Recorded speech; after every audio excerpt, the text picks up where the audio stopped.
Hello everyone, welcome to my YouTube channel maths in easy. आज मैं आपको class 10th का चैप्टर 2 पोलिनोमियल के बारे में बताने जा रहा हूँ। तो यहाँ पे जैसा कि आप लोग देख सकते हो, इस चैप्टर के अंदर हम लोगों को क्वाड्रेटिक पोलिनोमियल और क्यूबिक पोलिनोमियल के बारे में स्पेशली पढ़ना होता है। तो पोलिनोमियल का डेफिनेशन इसके बारे में आप हम लोग क्लास 9th में पढ़ चुके हैं। तो क्वाड्रेटिक पोलिनोमियल किसे कहते हैं? तो the polynomial in the form of ax square plus bx plus c where a b c are real and a is not equal to 0 is called quadratic polynomial।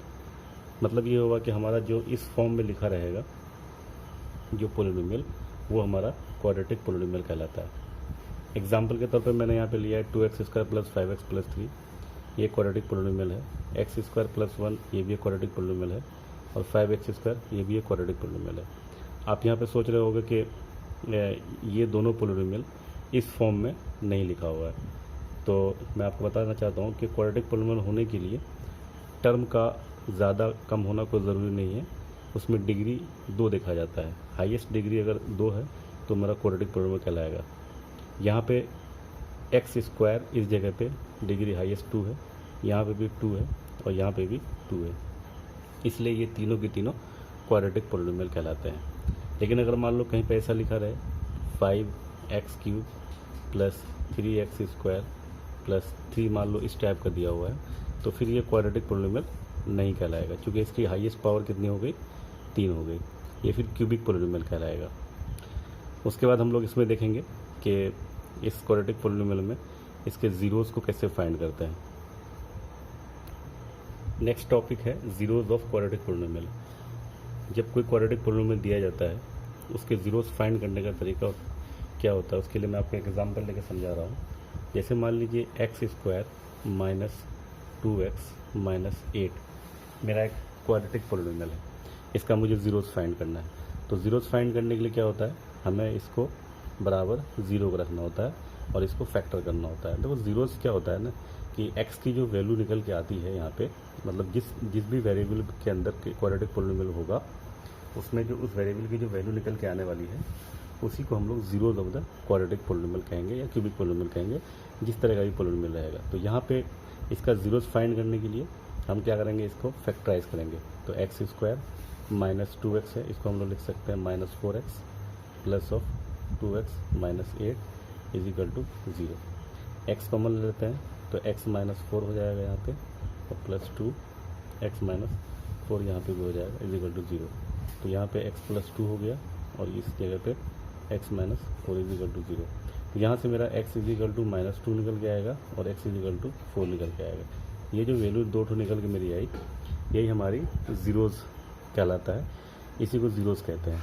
लेकिन क्वाड्रेटिक पोलिनोमियल में होता क्या है कि कभी कभी इसके एक ज़ीरो भी निकल के आते हैं, मतलब सिर्फ एक ही ज़ीरो निकल के आएगा। मान लो कि जैसे मैं एग्जांपल ले लेता हूँ यहाँ पे, एक दूसरा example x square plus 2x plus 1, ये मेरा क्वाड्रेटिक पोलिनोमियल लगा है। तो इसका ज़ीरो जो निकलेगा एक ही निकल के आएगा। कैसे? जैसे देखिए मैं 0 को बराबर कर लेता हूँ, तो ये मेरा एक्चुअली क्या हो रहा है, x प्लस 1 का होल स्क्वायर है ये। इसको जब ब्रैकेट खोलेंगे तो फिर ऐसे ही आने वाला है इज इक्वल टू 0। तो यहाँ पे x is equal to minus 1 निकल के आएगा। तो इस क्वाड्रेटिक पोलिनोमियल में हमने देखा कि 2 ज़ीरोज़ निकल के आया, और इस क्वाड्रेटिक पोलिनोमियल में देखा कि 1 ज़ीरो निकल के आया। मतलब ज़ीरोज़ का मतलब x की वैल्यू 0 नहीं है। 0 का मतलब वो 0 सेंस नहीं है, जो 1 2 3 जो 0 वाला होता है वो 0 सेंस यहाँ पे नहीं है। यहाँ पे जो x की वैल्यू निकल के आती है उसे हम लोग ज़ीरोज़ कहते हैं। मतलब इसका सेंस ये होता है कि अगर इस x की वैल्यू को इस क्वाड्रेटिक पोलिनोमियल के अंदर अगर रख दिया जाएगा तो पूरी की पूरी वैल्यू 0 आ जाएगी। तो यहाँ पे 2 ज़ीरो निकल के आया, यहाँ पे 1 ज़ीरो निकल के आया। कुछ पोलिनोमियल ऐसे भी होते हैं जिसके कुछ भी ज़ीरो निकल के नहीं आएंगे। तो एक केस होता है कि 2 ज़ीरो निकल के आएगा, एक दूसरा केस होता है कि 1 ज़ीरो निकल के आएगा, एक केस ऐसा भी होता है जिसके बिल्कुल ज़ीरो निकल के नहीं आएगा, मतलब एक भी ज़ीरो निकल के नहीं आएगा। तो ज़ीरोज़ ऑफ क्वाड्रेटिक पोलिनोमियल जो होगा मैक्सिमम जो है 2 निकल के आता है। इसका आंसर क्या होगा, एट मोस्ट 2 ज़ीरो निकल के होते हैं इसके। अगर आपसे पूछा जाएगा कि क्वाड्रेटिक पोलिनोमियल के मैक्सिमम कितने ज़ीरोज़ हो सकते हैं, तो एट मोस्ट 2 ज़ीरो होंगे। नेक्स्ट टॉपिक है graph of quadratic polynomial. Quadratic polynomial का ग्राफ जो होता है वो पैराबोला शेप का होता है। इसका ग्राफ होगा पैराबोला। पैराबोला, पैरा के मतलब थ्रो होता है, बोला के मतलब बॉल। अगर किसी बॉल को थ्रो किया जाएगा तो जो शेप बनता है वो हमारा क्वाड्रेटिक पोलिनोमियल का ग्राफ होता है। तो इसका ग्राफ कुछ इस तरह से हो सकता है पैराबोला। ये हमारा वाई एक्सिस है, ये मान लो कि मेरा एक्स एक्सिस है, ये एक्स डैश है, ये वाई और ये वाई डैश है। तो इसका ग्राफ कुछ इस तरह के शेप का ऐसे करके ऐसे शेप हो सकता है, या एक दूसरा शेप ऐसा भी हो सकता है। मान लीजिए हमारा ये एक्स वाई एक्सिस है, एक्स डैश हो गया ये, और ये वाई और वाई डैश हो गया। तो कुछ इस तरह से भी हो सकता है। तो एक शेप ये हो सकता है, एक शेप ये हो सकता है। इस वाले शेप को अपवर्ड पैराबोला कहते हैं, इस वाले शेप को डाउनवर्ड पैराबोला कहते हैं। अच्छा, ये पैराबोला कोई ज़रूरी नहीं है कि एक्स एक्सिस को कट करेगा, हो सकता है कि कुछ इस तरह का भी पैराबोला हो सकता है, ऐसे जो सिर्फ एक एक्सिस को टच कर रहा है, मतलब एक पॉइंट को टच कर रहा है। तो यहाँ पे 2 ज़ीरोज़ है, यहाँ पे भी 2 ज़ीरोज़ निकल के आएगा और यहाँ पे 1 ज़ीरो आएगा। और एक ऐसा भी हो सकता है कि किसी को टच ही न करे, मान लो कि कुछ इस तरह से आया, ऐसे निकल गया, मतलब एक्स एक्सिस को, ये जो एक्स एक्सिस है और ये हमारा क्या है वाई एक्सिस है, एक्स को कहीं टच नहीं करती। इस केस में नो ज़ीरोज़, यहाँ पे नो ज़ीरोज़ होगा, यहाँ पे 1 ज़ीरो, यहाँ पे 2 ज़ीरो होगा, यहाँ पे भी 2 ज़ीरो होगा। तो इस तरह का शेप हमारा निकल के आता है क्वाड्रेटिक पोलिनोमियल का। तो एक्स एक्सिस को जो भी ग्राफ जितनी जगह पे कट करता है वो हमारा ज़ीरोज़ कहलाता है। लेकिन अगर कुछ दूसरे तरह का पोलिनोमियल है, मान लीजिए क्वाड्रेटिक अगर नहीं है, वो क्यूबिक है या बाई क्वाड्रेटिक है, 4 डिग्री का है, तो कुछ इस तरह का भी शेप हो सकता है। ऐसे मान लीजिए ऐसे आया। अगर आपसे ऐसा सवाल पूछता है कि इसमें कितने ज़ीरोज़ हैं, तो ये वाला एक्स एक्सिस है, ये एक्स डैश है, ये वाई है और ये वाई डैश है। तो इसमें जहाँ जहाँ कट करेगा, एक यहाँ कट कर रहा है, एक यहाँ कट कर रहा है, एक यहाँ, एक यहाँ, तो 1 2 3 4, इसके अंदर 4 ज़ीरोज़ निकल के आएगा। तो हमें सिर्फ इसमें ये ध्यान रखना होता है कि क्वाड्रेटिक पोलिनोमियल का ग्राफ किस शेप का होता है, तो वो शेप हमारा पैराबोला शेप का होता है। तो हमने बताया कि एक शेप अपवर्ड होता है और एक शेप डाउनवर्ड होता है। मतलब इसमें जो है, अगर ए की वैल्यू ग्रेटर देन 0 है तो ये शेप बनेगा, और अगर ए की वैल्यू लेस देन 0 है तो ये शेप बनेगा। ए ग्रेटर देन 0, ए लेस देन 0 का मतलब क्या होता है कि जब ए एक्स स्क्वायर में, अगर ए एक्स स्क्वायर है, मान लीजिए कि हमारे पास कुछ इस तरह का है 2x square plus 5x plus 3, इस तरह का कोई मेरे पास अगर पोलिनोमियल है, तो यहाँ पे जो ये ए है ना, ये जो 2 है, इसी को हम लोग ए बोलते हैं, एक्स स्क्वायर कोफिशिएंट को ए कहते हैं। तो यहाँ पे 2 जो है पॉजिटिव, मतलब ये ए ग्रेटर देन 0 है। जब अगर इस तरह का पोलिनोमियल होगा तो ऐसा वाला ग्राफ बनेगा। लेकिन अगर मान लीजिए minus x square plus 5x plus 1, यहाँ पे जो है ए, यहाँ पे क्या है लेस देन 0 है, तो ये मतलब एक ए की वैल्यू यहाँ पे -1 है। अगर ऐसा पोलिनोमियल होगा तो ऐसा वाला ग्राफ बनेगा। अब मेरा नेक्स्ट टॉपिक है relation between zeros and coefficient of quadratic polynomial. तो जैसा कि मैं यहाँ पे लिख रहा हूँ कि अल्फ़ा बीटा जो है 2 जीरोज़ हैं, x square plus b x plus c के, तो उनके ज़ीरोज़ का जो सम होता है -b/a के बराबर होता है, और उनके ज़ीरोज़ का जो प्रोडक्ट होता है वो c/a के बराबर होता है। ये दोनों हमारा रिलेशन होता है। होता क्या है कि अभी आपको एक एग्जांपल बताया था कि जैसे यहाँ पे एक्स स्क्वायर माइनस 2x और -8, ये मैंने क्वाड्रेटिक पोलिनोमियल लिया था। तो जिसमें यहाँ पे अगर मैं इसको फिर से फैक्टराइज कर दूँ तो x square minus 4x plus 2x minus 8 = 0। तो मैं फैक्टर करके यहाँ पे x = -2 निकाला और यहाँ पे x = 4 निकला। तो इसमें क्या होता है कि अगर यही हमारा क्या है ना, ये हमारा अल्फ़ा है और ये बीटा है, मतलब इसमें से किसी को भी अल्फ़ा बीटा मान सकते हैं, मर्जी आपकी है, इसे बीटा इसे अल्फ़ा भी मान सकते हैं। तो इनको अगर जोड़ा जाएगा ना, मतलब अगर इनको जोड़ा जाएगा तो ये -b/a के बराबर आएगा। मतलब अगर इसको जोड़ा जाए तो -2 + 4 = क्या आने वाला है, ये 2 आने वाला है। और -b/a यहाँ अगर देखा जाए तो इस वाले पे b कितना है, b एक्चुअल में यहाँ पे -2 है और a = 1 है।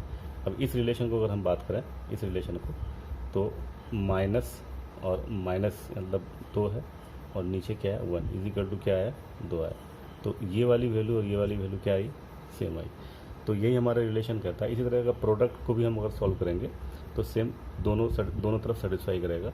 तो ये सम ऑफ ज़ीरोज़ और प्रोडक्ट ऑफ ज़ीरोज़ जो निकालते हैं ना, इसी को हम लोग रिलेशन कहते हैं। उनके ज़ीरोज़ और कोफिशिएंट के बीच के रिलेशन कहा जाता है।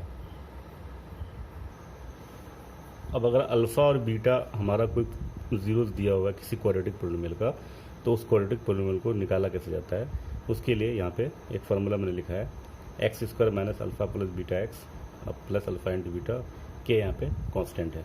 तो इस फार्मूला का यूज़ करके हम लोग उसको निकाल सकते हैं। अब मैं यहाँ पे ये बताना चाह रहा हूँ कि ये एक्चुअल में आया कैसे। तो जैसा कि 9th क्लास में हम लोग जानते हैं कि अगर कोई ज़ीरोज़ दिया हुआ है किसी क्वाड्रेटिक पोलिनोमियल का, अगर अल्फ़ा अगर ज़ीरोज़ है तो इसका मतलब x माइनस अल्फ़ा जो होगा उसका फैक्टर हो जाता है। इसी तरह से मतलब अगर अल्फ़ा 0 है, if x is equal to alpha is 0 then x minus alpha is factor. इसी तरह से अगर x is equal to beta is 0 then x minus beta is factor. ये x minus alpha x minus beta होता है। अब इन दोनों को अगर प्रोडक्ट करेंगे तो हम मेरा क्वाड्रेटिक पोलिनोमियल निकल जाएगा। मतलब अगर x minus alpha into x minus beta किया जाए तो यही हमारा क्वाड्रेटिक पोलिनोमियल निकलने वाला है। तो इसको सॉल्व करते हैं तो यहाँ पे एक्स स्क्वायर हो जाएगा माइनस एक्स इंटू बीटा फिर माइनस एक्स इंटू अल्फ़ा फिर प्लस अल्फ़ा इंटू बीटा। यहीं पे एक्स स्क्वायर माइनस जो है अल्फ़ा प्लस बीटा ले लिया गया अंदर और एक्स क्या कर दिया कॉमन ले लिया गया प्लस अल्फ़ा इंटू बीटा। तो इस तरह से हमारा ये निकल के आ जाता है। अब यहाँ पे आप सोच रहे होगे कि ये के कहाँ से आया। तो के जो क्वाड्रेटिक पोलिनोमियल यहाँ पे निकल के आएगा ना, तो उसमें जो कुछ कांस्टेंट होने वाले हैं उस वही कांस्टेंट होती है के। तो अभी मैं इस पे एक एग्जांपल करूँगा, फिर आपको समझ में बात अच्छे से आ जाएगा। एनसीईआरटी का पहला क्वेश्चन है एक्सरसाइज 2.2 का 1। 2.1 जो है ग्राफ का क्वेश्चन था, वो सिर्फ एक्स एक्सिस को जितनी जगह कट कर रहा है उसी से हमको सिर्फ 0 फाइंड करना होता है। तो हम लोग यहाँ पे 2.2 का पहला क्वेश्चन देख लेते हैं। इस क्वेश्चन में कहता है कि find the zeros of the quadratic polynomial and verify the relation between zeros and coefficient. तो इस क्वेश्चन के अंदर दो पार्ट है। पहले तो हमें इसका ज़ीरो निकालना है, जब ज़ीरो निकल जाएगा फिर हमको इसका रिलेशन वेरीफाई करना है कोफिशिएंट और ज़ीरोज़ में। तो पहला हम लोग ज़ीरो निकालने का तरीका क्या होता है, जब किसी क्वाड्रेटिक पोलिनोमियल का ज़ीरो निकालना होगा तो उसको हम लोग सबसे पहले ज़ीरो के इक्वल टू करेंगे, फिर इसको फैक्टर करेंगे। तभी मैंने इस पर एक एग्जांपल भी लिया था पीछे वीडियो को आप देख सकते हैं करके। यहाँ पे एक्स स्क्वायर माइनस इसको 4x कर देते हैं और प्लस 2x। देखो इसको फैक्टर करने का तरीका क्या होता है, अगर जो किसी स्टूडेंट को दिक्कत अगर हो तो इसका तरीका क्या होता है कि बीच वाले टर्म को इस तरह से स्प्लिट किया जाता है कि जोड़ने पे या घटाने पे ये -2 आ जाए। मतलब इनके डिजिट को, एक्स को नहीं देखा जाता है, इनके जो एक्स के कोफिशिएंट है इनके डिजिट को आपस में जोड़ने या घटाने पे जोड़ भी सकते हैं या घटा भी सकते हैं। तो यहाँ पे हम लोग घटा रहे हैं और कभी कभी हम लोग जोड़ते भी हैं। तो जोड़ने या घटाने पे -2 आ जाए और इनके डिजिट को मल्टीप्लाई करने पे -8 आ जाए। तो यहाँ देख सकते हैं कि -4 और +2 -2 आने वाला है और -4 इंटू अगर 2 किया जाएगा तो -8 भी आएगा। देखिए -4 इंटू अगर 2 किया जाएगा तो -8 आ जाएगा। तो ये इस तरह का फैक्टर करने का तरीका होता है। अब हम लोग जो है इसको ऐसे ही उतार देंगे इधर वाले को, ये ज़ीरो। यहाँ पे एक्स कॉमन लिया जाता है, फिर मतलब हमें फिर इन दोनों चीज़ों को देखा जाता है इसमें क्या मैक्सिमम कॉमन आएगा, फिर इन दोनों चीज़ों को देखा जाएगा कि मैक्सिमम क्या कॉमन आएगा। अगर आपने इसको बीच वाले को सही से स्प्लिट कर दिया होगा तो फिर यहाँ कॉमन लेने में आपको दिक्कत नहीं आने वाली है। तो एक्स कॉमन होगा तो यहाँ पे हो जाएगा x -4 हो जाएगा। यहाँ पे हम लोग देख सकते हैं कि +2 कॉमन ले लेंगे तो यहाँ पे x -4 यहाँ पे भी हो जाएगा।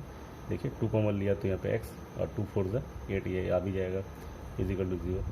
अगर आपने सही से स्प्लिट किया और सही से कॉमन लिया तो ये वाला ब्रैकेट और ये वाला ब्रैकेट बिल्कुल सेम आएगा। अगर कहीं पे गलती किया होगा तो फिर ये अलग आ सकता है। अगर आपका ये सही आ रहा है इसका मतलब आपका फैक्टर बिल्कुल सही चल रहा है। अब यहाँ पे x -4 कॉमन है दोनों में, तो x -4 कॉमन ले लिया तो इसमें बचा x और यहाँ बचा 2। Is equal to 0। फिर क्या किया जाता है, x minus 4 is equal to 0 ले लिया गया, और फिर x plus 2 is equal to 0 लिया गया। यहाँ से x इज इक्वल टू 4 आ गया, और यहाँ से x is equal to minus 2 आ गया। तो ये हमारा हो गया जीरोस फाइंड हो गया। अब इसमें से हम किसी एक को अल्फ़ा मान लेंगे और किसी को बीटा मान लेंगे। ये क्वेश्चन का फर्स्ट पार्ट हो गया। यहाँ पे ले लेते हैं हम लोग, let alpha is equal to 4 ले लेते हैं, और beta is equal to minus 2 ले लेते हैं। आपकी मर्ज़ी है, इसको भी अल्फ़ा ले सकते हैं या इसको बीटा ले लो, लेकिन हमने पहले वाले को अल्फ़ा ले लिया, दूसरे वाले को बीटा ले लिया। अब हम लोग यहाँ पर रिलेशन वेरीफाई करने जा रहे हैं। तो रिलेशन वेरीफाई करने के लिए हम लोग यहाँ पे कैसे छोटा सा टॉपिक लिख देंगे, जैसे रिलेशन। तो सबसे पहला रिलेशन होता है जिसे हम लोग कहते हैं alpha plus beta is equal to minus b upon a. ठीक है, अब इसमें हम लोग पहले यहाँ पे लिख लेते हैं कि ए यहाँ पे एक्चुअल में क्या है, ए यहाँ पे 1 है, और बी यहाँ से हम लोग देख रहे हैं ए इसके बगल में ए 1 है, यहाँ बी जो हमारा माइनस 2 है, और सी हमारा माइनस 8 है। तो alpha plus beta minus b by है। अब बनाने के लिए करना है कि हमें पहले यहाँ पे ऐसे LHS लिख देना है। LHS में फिर से इसको दोबारा लिख दो, अल्फ़ा प्लस बीटा। तो अल्फ़ा का मान जैसा कि हम यहाँ पे ले चुके हैं 4, तो ये हो गया हमारा 4, और बीटा का मान हमारा है माइनस 2। तो इसको सॉल्व करेंगे तो 4 माइनस 2 इज इक्वल टू 2 आया। अब अगर यहाँ RHS में हम देखें, RHS में हमारा क्या है, माइनस बी बाई ए, तो माइनस बी अपॉन ए। तो हम जैसा कि देख रहे हैं कि माइनस तो इसका हो गया, और b एक्चुअल में माइनस 2 है, तो माइनस 2 ले लिया, और a हमारा क्या है 1 है, a यहाँ पे 1, तो ये हो गया 2। तो LHS में भी 2 आ गया और RHS में भी 2 आ गया। तो यहाँ पे LHS is equal to RHS हो गया। ये फर्स्ट रिलेशन हमारा वेरीफाई हो गया। अब दूसरे रिलेशन में हम लोग आते हैं।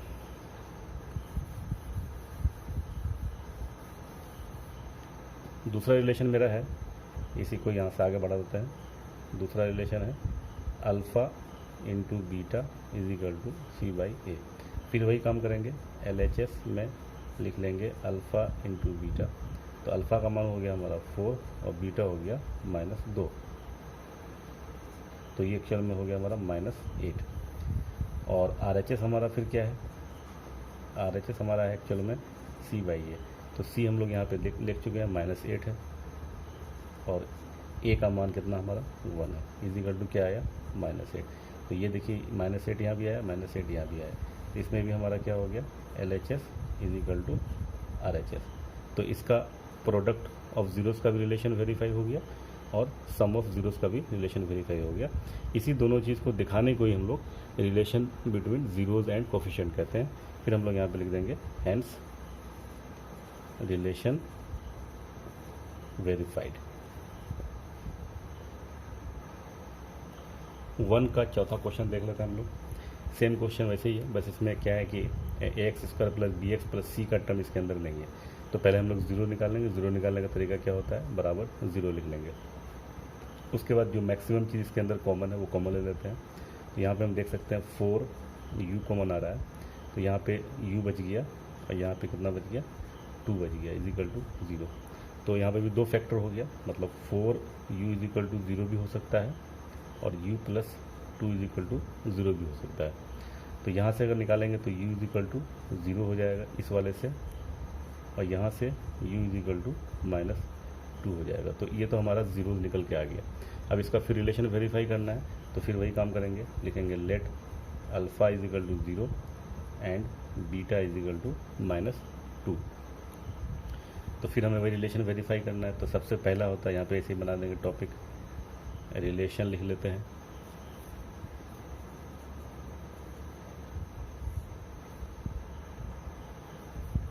तो पहला रिलेशन अल्फ़ा प्लस बीटा, दूसरा रिलेशन अल्फ़ा इंटू बीटा। तो यहाँ से मैंने a इज इक्वल टू 4, इसमें a इज इक्वल टू 4 है, और b इज इक्वल टू यहाँ पे 8 है, और c का मान कुछ नहीं है, तो c का मान क्या हो गया 0 हो गया।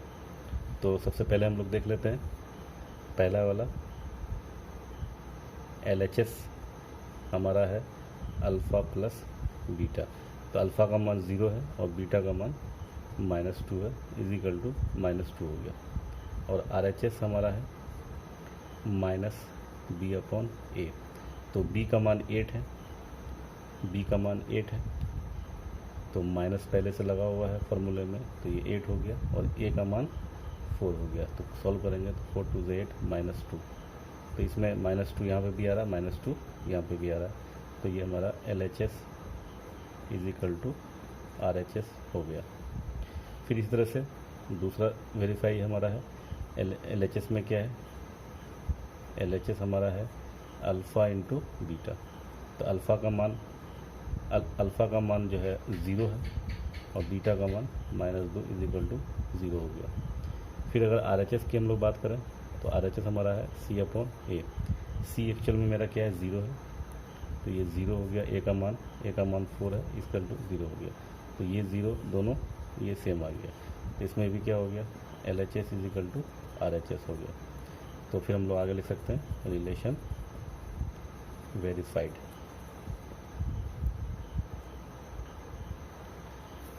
दूसरा क्वेश्चन है, कहता है कि find a quadratic polynomial each with the given numbers as the sum and product of its zeroes respectively. ये जो हमारा दो नंबर दिया हुआ है, ये सम ऑफ जीरोज है और ये प्रोडक्ट ऑफ जीरोज है।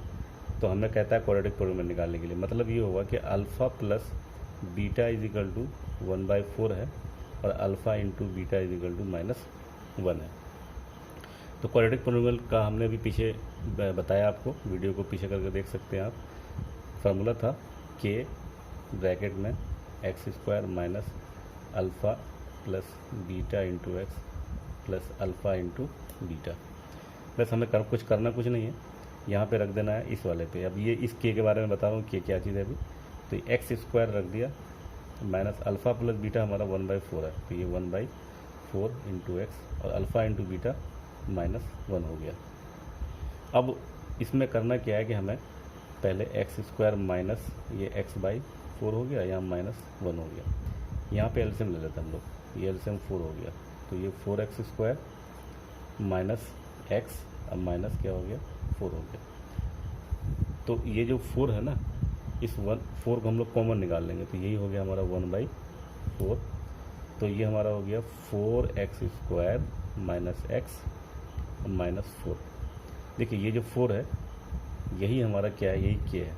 ये 4 जो दिख रहा है आपको, यही हमारा k है। तो एक्चुअल में हमारा जो रिक्वायर्ड पोलिनोमियल होने वाला है, required polynomial 4x² minus x -4। ये 1/4 हम लोग नहीं लेते हैं। एक्चुअल में होता क्या है कि 1/4 इधर जा कर के, इसके बाद में तो ये क्या है, इधर 0 ही लिखना होता है, इधर जाके 0 हो जाता है। इस साइड में से हम लोग 0 लिखेंगे तो ये चीज़ क्या हो जाएगी, इधर आकर के 0 हो जाएगा। इसलिए हमारा रिक्वायर्ड पोलिनोमियल यही कहलाएगा। यही हमारा 1/4 जो है ये k है, ये कांस्टेंट के लिए लिखा जाता है। इसका मैं थर्ड पार्ट देख लेता हूँ। अब इसमें क्या है कि ये जो पहला वाला टर्म है ये अल्फ़ा प्लस बीटा है, दूसरा वाला टर्म अल्फ़ा इंटू बीटा है। तो अल्फ़ा प्लस बीटा 0 हो गया, और अल्फ़ा इंटू बीटा √5 हो गया। क्वाड्रेटिक पॉलिनोमियल निकालना है तो वही फार्मूला लगाना है, x² minus alpha plus beta into x plus alpha into beta. तो x² minus alpha plus beta 0 into x, alpha into beta √5 है। तो ये x² ये तो 0 हो जाएगा, √5। यही हमारा रिक्वायर्ड क्वाड्रेटिक पॉलिनोमियल कहलाएगा। अब इसमें k का टर्म नहीं आया है, क्योंकि इसमें कोई फ्रैक्शन में था नहीं, इसलिए कुछ कॉमन आया नहीं, इसलिए इसमें k का टर्म है ही नहीं। k का टर्म एक्चुअल में यहाँ पे 1 मान कह सकते हैं हम लोग। अब मैंने यहाँ पे कुछ आपके सामने क्वेश्चन लिख रखा है। पहला क्वेश्चन है, find quadratic polynomial whose zeroes are 1/4 n -1। ये एनसीईआरटी का क्वेश्चन की जैसा लग रहा है, बट एनसीईआरटी का क्वेश्चन नहीं है, थोड़ा सा डिफरेंट है। ये वाला डिजिट आपको एनसीईआरटी की तरह लगेगा। दूसरा क्वेश्चन है, if alpha and beta are zeroes of x² plus 2x - 1 then find quadratic polynomial whose zeroes are. इसमें मैंने दो क्वेश्चन बनाया है। पहला क्वेश्चन है 1/अल्फ़ा एंड 1/बीटा, और दूसरा क्वेश्चन है अल्फ़ा प्लस 1 ये जीरोज है, और दूसरा जीरोज है बीटा प्लस 1। मतलब अगर अल्फ़ा बीटा इसके जीरोज हैं, x² प्लस 2x - 1 के जीरोज हैं, तो आप मुझे वो क्वाड्रेटिक पॉलिनोमियल बताइए जिसके जीरोज 1/अल्फ़ा है और 1/बीटा है। मतलब अब जो है ये पहला जीरोज है, ये दूसरा जीरोज है, ये इसका दूसरा। तो इसमें ये क्वेश्चन ये हो गया, क्वेश्चन ये हो गया।